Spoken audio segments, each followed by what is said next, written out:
Willkommen in der Ha Long Bay. Wir testen in diesem Video, ob sich das wirklich lohnt und machen auch noch einen Ausflug nach Cat Ba auf die Insel und schauen, wie geil das hier einfach alles ist. Habt ihr Bock? Denn 3 Wochen reisen wir durch Vietnam, vom bergigen Norden Sapas bis hin zur Hauptstadt im Süden. Und es sieht hier einfach aus, als wäre es Las Vegas. Hier in Teil 3 werden wir jetzt also die Ha Long Bay unsicher machen. Eins der phänomenalsten Naturhighlights Südostasiens. Wir zeigen euch alles von der besten Bootstour mit nahezu unberührten Stränden bis hin zu einem Kriegskrankenhaus in einer Höhle.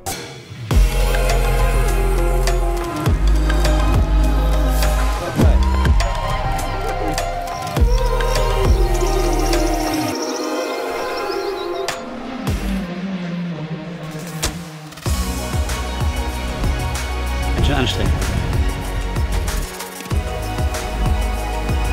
Aber dafür wird man mit so einer Aussicht am Morgen belohnt.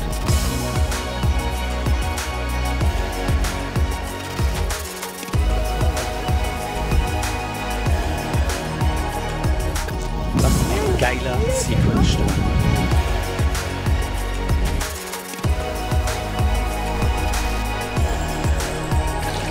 So kann man den Urlaub genießen.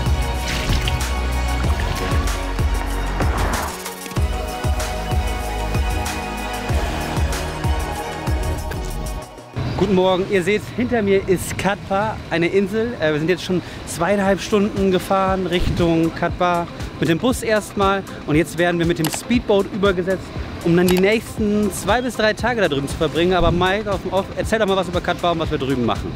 Nach Teil 2 in Hanoi, den ihr euch übrigens hier oben rechts anschauen könnt, sind wir früh morgens mit dem Bus Richtung Meer gefahren. Organisiert wurde das Ganze übrigens von der Agentur, mit der wir auch die Bootstour machen. Dazu gleich aber mehr.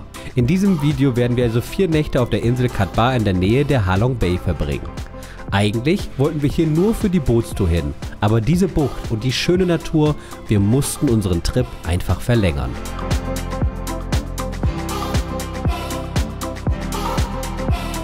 Purer Sonnenschein. Wir sind in Cat Ba angekommen, also der kleinen Stadt, und sind jetzt bei Cat Ba Vision. Das sind die Veranstalter unserer Tour. Die haben eine richtig geile Tour geplant. Unser Typ hat uns gerade alles erklärt, wo wir langfahren. Cat Ba is the national park, so in a green park. So after breaking the border, we bring you to be in Ha Long Bay. Wir sind den größten Teil gar nicht in der Ha Long Bay, zumindest nicht im nördlichen Teil, wo sehr viele Boote sind, sondern im südlichen Teil und in der Bay daneben, weil sie eben andere Boote vermeiden wollen. Er hat uns erklärt, was wir die nächsten Tage machen. Das seht ihr ja nachher noch und ich habe es ja vorhin auch schon mal kurz erklärt. Ach ja, zu den Touren noch, wir machen einen 2-Tagestrip, also eine Übernachtung. Wir haben spontan sogar noch die Übernachtung in ein Boot bekommen. Es gibt aber auch einen Eintagestrip. Ich empfehle euch aber, und das habe ich auch schon in anderen Videos gesehen, macht mindestens eine Übernachtung. Denn hier hinkommen dauert 4 Stunden. Es ist sehr stressig alles und man will das ja auch wirklich genießen. Ich sage ja schon, dass ich eigentlich schon mehr Zeit hier verbringen wollen würde. Deswegen nutzt die Zeit hier. Aber es gibt auch Trips, die noch länger sind. Also informiert euch vorher gut. Wir haben unsere auch durch eine Facebook-Gruppe bekommen. Und man kann auch einfach dann per WhatsApp dann einfach schreiben und rausfinden, was sie alles anbieten. Alles super easy. Generell per WhatsApp den Agenturen schreiben ist hier der Way to go. Direkte Antworten, viele Hilfestellungen und selbst die Anfahrt wird für euch geplant. Wenn ihr hierhin wollt, nehmt euch Zeit. Der Weg nach Cat Ba mit der Fähre oder Schnellboot frisst echt viel davon und ihr solltet die Bootstour wirklich genießen können. Denn das sollte Entspannung pur sein und nicht nur einfach auf der Abhackliste stehen.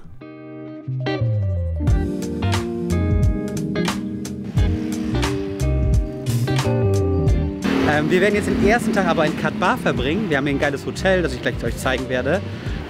Krasse Berge im Hintergrund, die man schon aus dem Bus gesehen hat, Strände und so. Und wir werden heute auf jeden Fall das Hotel genießen.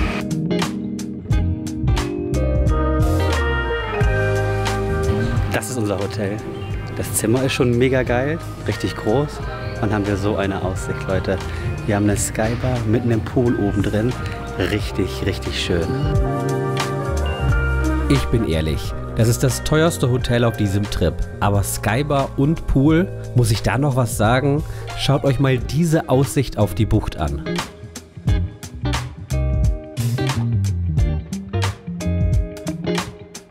Nach dem Cocktail, verspreche ich euch, gehen wir aber wirklich ein bisschen die Stadt unsicher machen, weil die sieht echt schön aus von hier oben.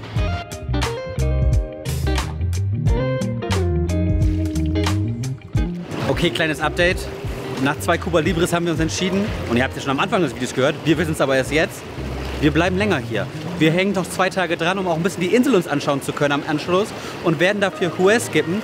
Denn in Hoi An und Hue ist auch schlechtes Wetter, da war eine Überschwemmung vor ein paar Wochen, deswegen waren wir uns eh nie so sicher. Und hier ist es mega geil. Die Insel soll sehr viel bieten, deswegen werden wir uns die einfach in Ruhe angucken. Und wir werden uns auf jeden Fall auch mal auf einen Bike gönnen, weil Natalia hat normalerweise Angst vor den Motorbikes.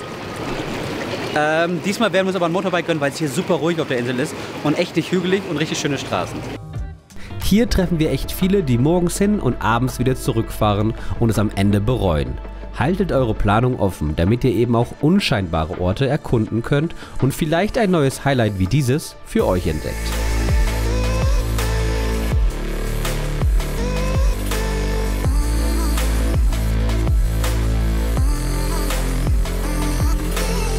Essenstechnisch ist es natürlich nicht vergleichbar mit dem zweiten Teil in Hanoi, wo alles sehr, sehr originell war.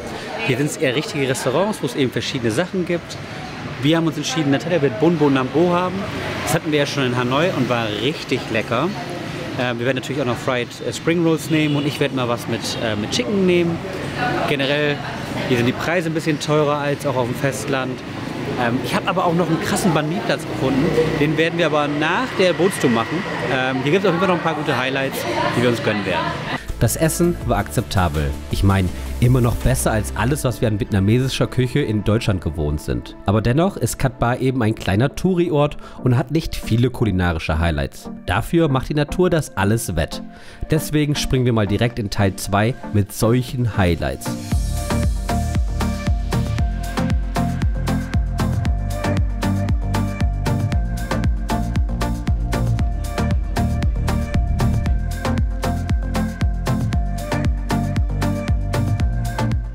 Es ist 7:45 Uhr und wir sind auf dem Weg zu unserer Bootsfahrt. Eins dieser Boote nehmen wir gleich, aber schaut mal, wie voll das hier ist. Hier sind unheimlich viele Menschen. Bin gespannt, ob wir es wirklich schaffen, dass wir fast kein Boot auf dem Weg sehen werden. Ich halte euch auf dem Laufenden. Das Ziel ist also, wir starten in der Lan Ha Bay und tauchen von da direkt in die südliche Ha Long Bucht ein. Damit sind wir dann an den ersten Hotspots, wenn der Massentourismus aus Ha Long City gerade erst losfährt. Generell werden wir auf der Tour einiges erleben. Kanufahren durch die Buchten, Schwimmen am Boot, kleine Inseln und Strände besuchen, Essen natürlich, aber auch die Fischplantagen sowie das fluoreszierende Plankton anschauen, das man leider im Dunkeln mit der Kamera nicht sehen kann, aber es ist in echt wirklich atemberaubend.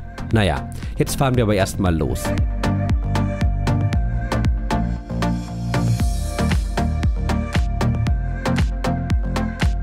Wir sind an unserem ersten Spot angekommen und das ist Kayaking. Wir werden durch die Bad Cave kajaken. Das Coole ist, er hat uns gesagt, wir sind jetzt hier etwa um 10 Uhr morgens. Wir sind ja von Cat Ba gestartet. Die meisten Cruises, so etwa 500 pro Tag oder sogar mehr oder 1000 sogar, starten von Ha Long Bay, also dem Ha Long Bay City. Und die sind erst um 12 Uhr hier, heißt dann ist es massig voll hier. Wir sind jetzt hier, wenn es noch nicht so voll ist und haben ein bisschen mehr Ruhe. Mal gucken, ob das stimmt. Und jetzt hoffen wir mal, dass die Kamera nicht ins Wasser fällt. Ne? Drückt einen Daumen.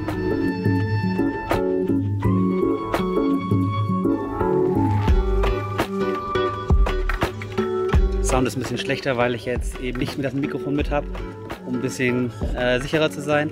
Aber schaut euch mal an, wie geil das hier ist. Krasse Aussicht, oder? Und Dück, unser Guide, hat recht. Wir sind nahezu die einzigen bisher, die durch diese urwaldartigen Buchten fahren. Hinter mir ist eine der Höhlen, wo auch Fledermäuse waren. Ich habe jetzt drin mal nicht gefilmt, ist eh zu dunkel und es war mir nicht sicher genug. Aber ich kann es euch hier nochmal zeigen, wie schön es hier ist.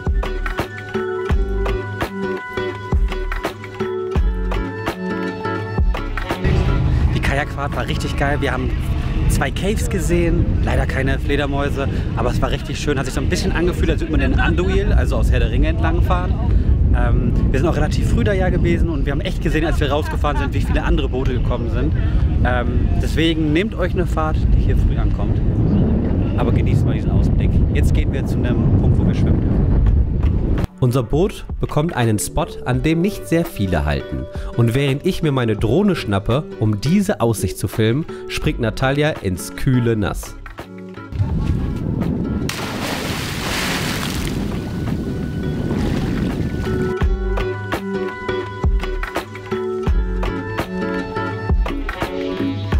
How was swimming?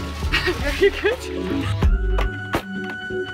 Nach dem Schwimmen gibt's Mittagessen und das sieht auch geil aus. Alle Mahlzeiten hier waren krass. Frisch zubereitet, mit leckerem Gemüse, Frühlingsrollen, Fisch, Fleisch und. Der Kapitän und seine Crew sind richtige Meisterköche.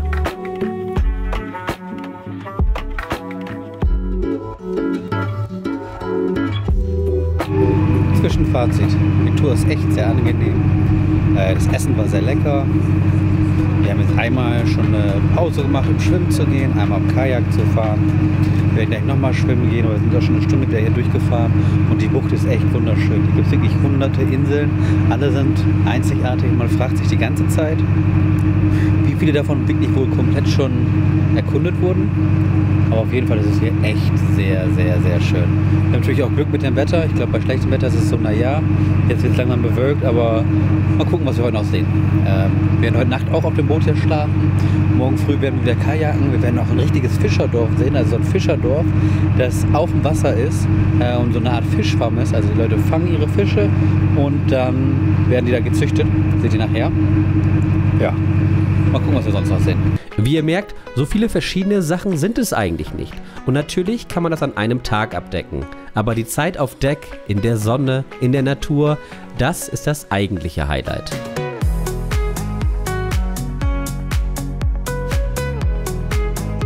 Wir haben noch einen geilen Spot hinter uns gefunden, mit so einer Mini-Insel. Richtig schön. Man sieht die großen Cruises von Halong vorbeifahren, die hier nicht halten, da wo wir halten, weil wir ein deutlich kleineres Boot haben. Und hier kann man noch mal ins Wasser springen.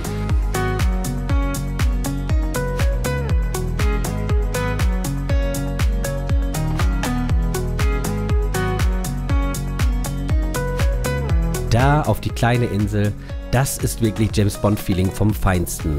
Und auch wenn sich die Boote drum tummeln, geil. Morgen bekommen wir dann aber die Strände, die sonst niemand sieht. Hättet ihr nur den Daytrip gebucht, wäre das eure letzte Haltestelle. Und zwar ist das eine von diesen Fishing-Farmen. Man sieht hier sehr viele Becken, wo sehr viele verschiedene Fische drin sind, zum Beispiel Seebarsch. Aber ja, ganz cute hier. Kann man sich mal angucken. Mittlerweile verdienen die Farmen mehr durch den Tourismus als durch das Fischen selbst. Die Zacken- und Riesenseebarsche sind also mehr für die Show als für den Verzehr gedacht. Zumindest die großen. Und die können deshalb über die Jahre Ausmaße von bis zu 100 Kilogramm annehmen. Übrigens sind das keine Vegetarier, also Obacht, fallt nicht in eins der Becken. Hunde gibt es hier übrigens auch. Und die laufen auch elegant über die Stege der Fischplantagen.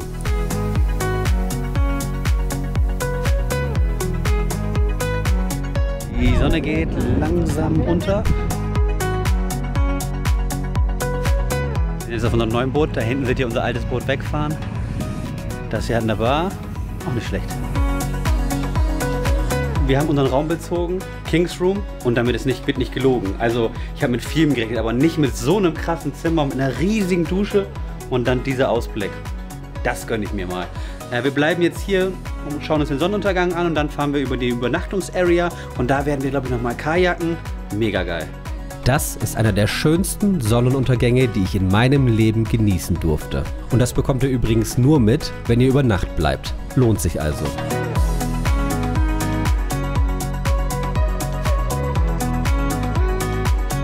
Das Sonnenlicht ist fast weg, wir haben den Sonnenuntergang genossen. Hier hinten ist eine kleine Höhle, durch die wir durchfahren werden nachher mit Kanus, Kajaks, denn hier wollen wir das fluoreszierende Plankton sehen. Ich bin so gespannt. Das Plankton war unheimlich krass. Wir mussten durch so eine Höhle fahren, um dann auf der anderen Seite rauszukommen, wo es richtig schön dunkel war. Leider kann ich euch kein Foto zeigen, weil einfach alles nur schwarz ist. Aber wenn man dann die Paddel ins Wasser hängt, dann sieht man die ganze Zeit dieses Plankton. Das ist einfach wie in einem Disney-Film. Lohnt sich unheimlich.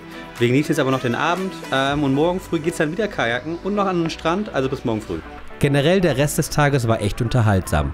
In kleiner, intimer Runde hat Dirk uns mehr über die Traditionen der Fischer und die Region erzählt. Und die Gruppe war auch einfach genial. Tag 2 der Bootstour, wir kommen.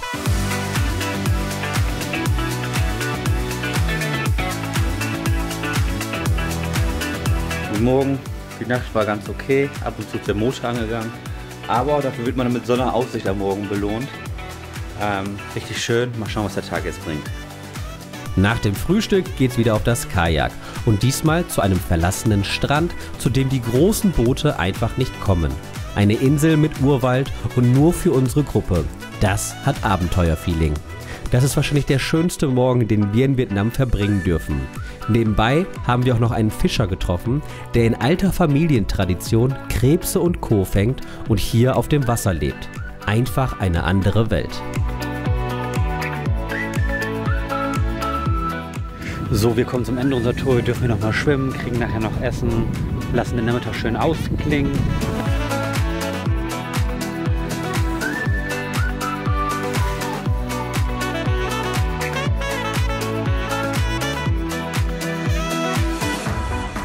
Für mich das wichtigste Learning. Man kann das auch alles an einem Tag machen, aber an 2 Tagen ist es viel gemütlicher. Man sieht den Sonnenaufgang, den Sonnenuntergang.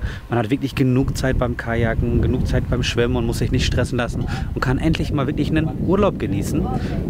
Unser Guide hat uns auch noch viel erklärt, zum Beispiel jetzt über diese Fishing-Dörfer, diese Fishing-Farms, die wir ja schon hatten. Und auch darüber, dass die vielleicht gar nicht mehr so lange existieren, zumindest in der Lan Ha Bay nicht mehr so krass, weil das mittlerweile auch unter UNESCO und Naturschutz gehört und diese Fishing-Farms dann eben abgeschafft werden. Deswegen auch eine Seltenheit hier. Hier aber noch ein paar letzte Highlights vom Boot.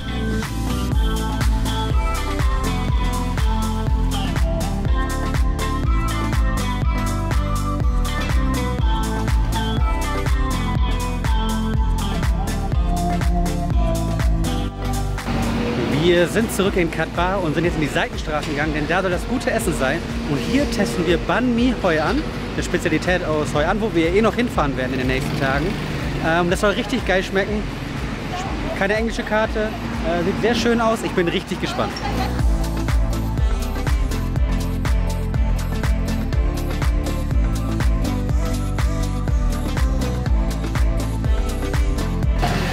Das ist wahrscheinlich das beste Banh Mi, das ich bisher hatte.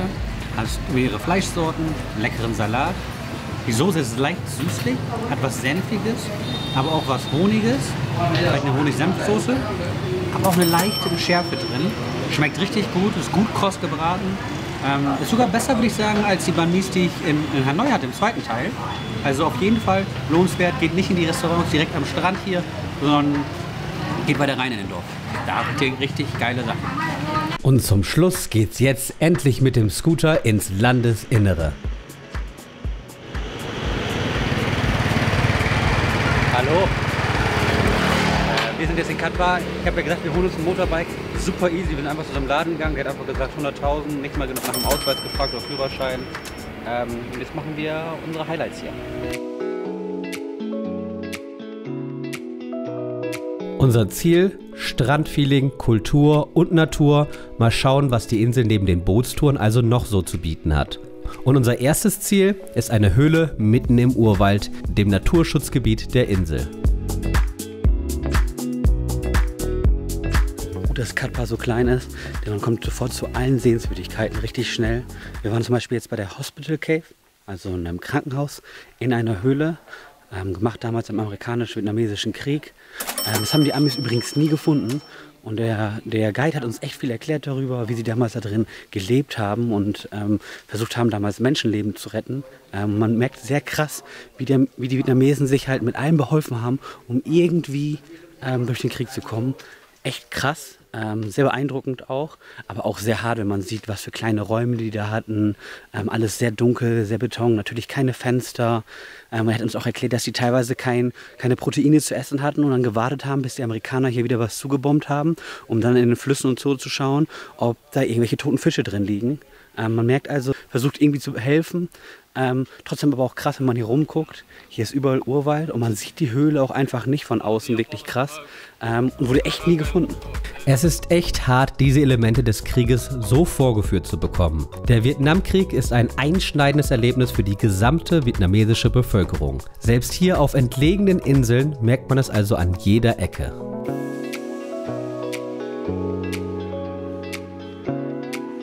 Wir sind jetzt an der zweiten Grotte angekommen. Ich spreche den Namen mal nicht aus, weil ich keine Ahnung habe, wie man das sagt. Aber ich schreibe da mal unten rein.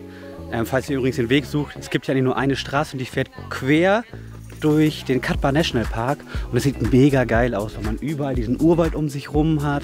Es sieht so ein bisschen aus wie aus dem Film Kong 2017, falls ihr den kennt. Logischerweise, weil der Film wurde hier in Vietnam gefilmt.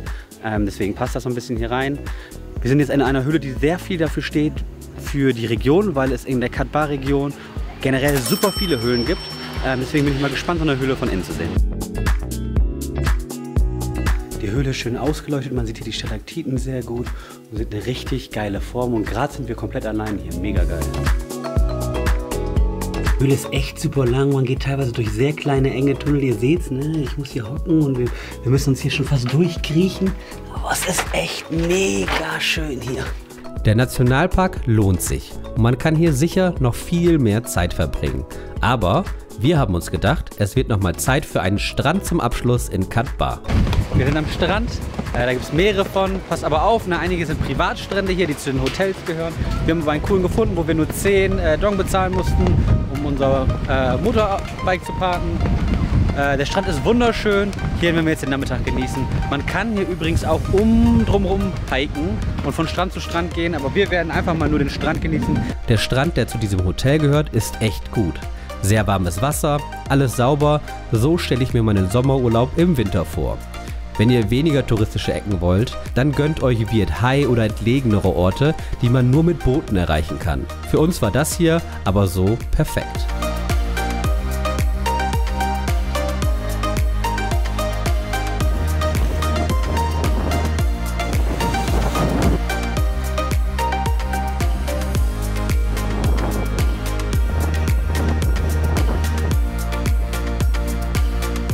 Zum Abschluss habe ich mir noch ein Eis geholt und wir genießen den Sonnenuntergang hier aus Cat Ba, direkt am Pier. Am Ende kann ich sagen, Cat Ba hat sich mega gelohnt. Wenn ihr irgendwie paradiesische Inseln mit unglaublich geilem Strandurlaub verbinden wollt und einfach mal ein bisschen entspannen wollt und richtig geiles Wetter haben wollt, dann kommt nach Cat Ba, macht die Tour hier. Die ist verhältnismäßig teuer, ne? Aber lohnt sich super, wenn ihr da einen guten Reiseführer habt. Und nochmal der Tipp, sucht nach einem guten Unternehmen, mit der ihr die Tour macht, denn das ist viel wert am Ende. Und dann ist es einfach ein Erlebnis, was man für immer in Erinnerung behält. Absolut geil, super worth it. Aber jetzt geht's weiter, denn für euch geht es jetzt zum nächsten Video. Und das ist in Ninh Binh. Mike aus dem Off, erzähl doch mal, was da alles passiert. In Ninh Binh sehen wir den wahrscheinlich schönsten Ort Vietnams. Wir besteigen Berge mit riesigen Drachen und machen Bootstouren durch die wunderschöne Flusswelt der Region. Das muss auf jede Reiseplanung Vietnams. Bleibt also dran.